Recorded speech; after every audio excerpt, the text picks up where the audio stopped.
Hi guys, I'm so pleased to have you join me on EUTV Jnr. My name is Lucie and this is Adam.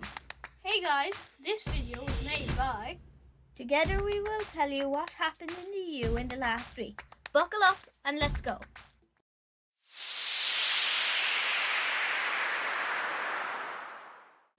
First, let me tell you something. Every episode we are going to play a game. You see these pictures behind me? You must guess which city of the European Union it is. I'll give you the answer at the end of the video.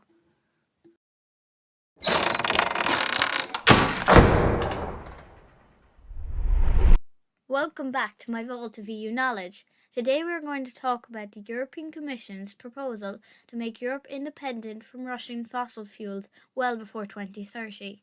The proposal is a way to increase EU's punishment of Russia following Russia's invasion of Ukraine. It is also about protecting the EU and promoting a faster move to renewable energy.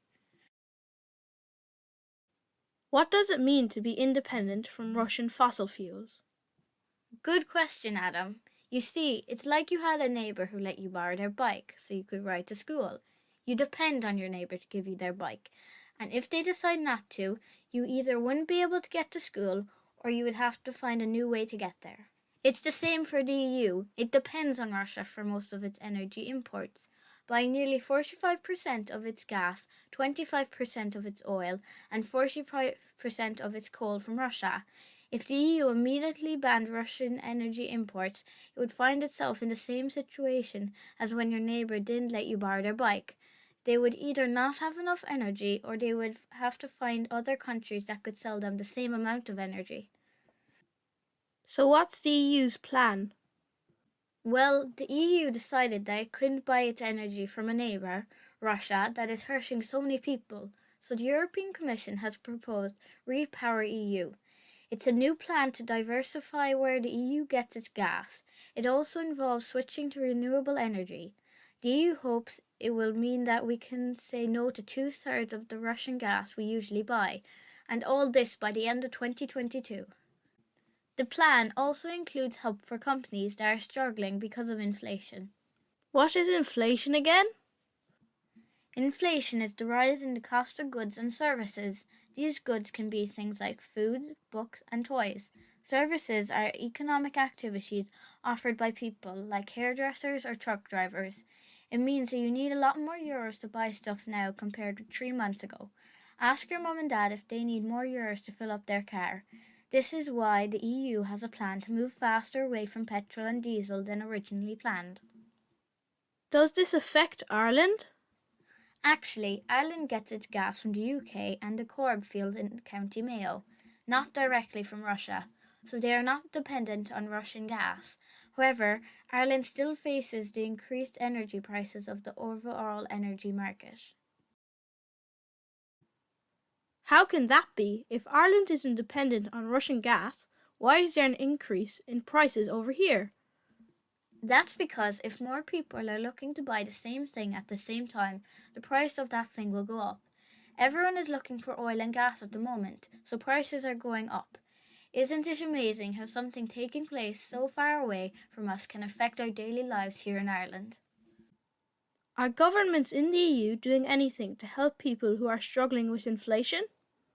Yes, they are. To help people, some governments in the EU have given their citizens money to pay the bills.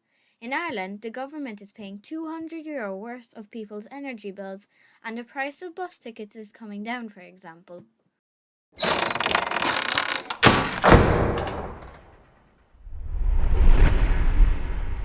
Some quick news now.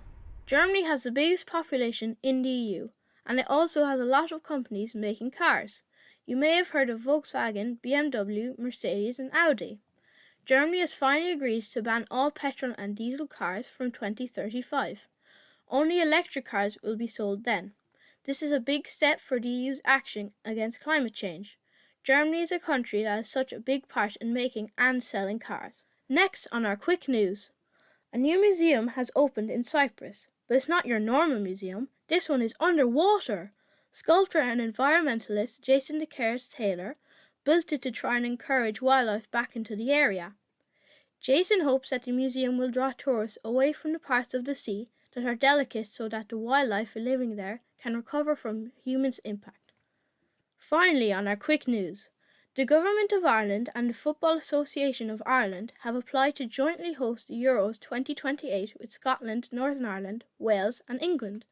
If they are successful, up to 150,000 football fans could make their way to Ireland for the matches. This would be really fantastic news for Ireland, as many businesses will get a great boost. This is really exciting news, so let's hope they're successful. So, did you guess the city I was in? The photos in the background of all the buildings are from Barcelona, the second biggest city in Spain. It is also the capital of Catalonia. Fun fact, you'll never believe that the Sagrada Familia Basilica, which is a huge church in Barcelona, began to be built in 1882. It has taken longer to be finished than the Great Pyramids of Giza in Egypt. The basilica has so far taken 140 years and it is still being built today. The Eiffel Tower was originally supposed to be in Barcelona. The debate question last time was, should Ukraine become a member of the European Union? 80% of you answered yes. Today's debate question is, should the European Union help the EU countries with the cost of inflation? Answer on the website at the link below and don't hesitate to comment with your school's name and class level. If you liked the video, give it a like and subscribe to our channel. We're Mila Mahaga to see you soon.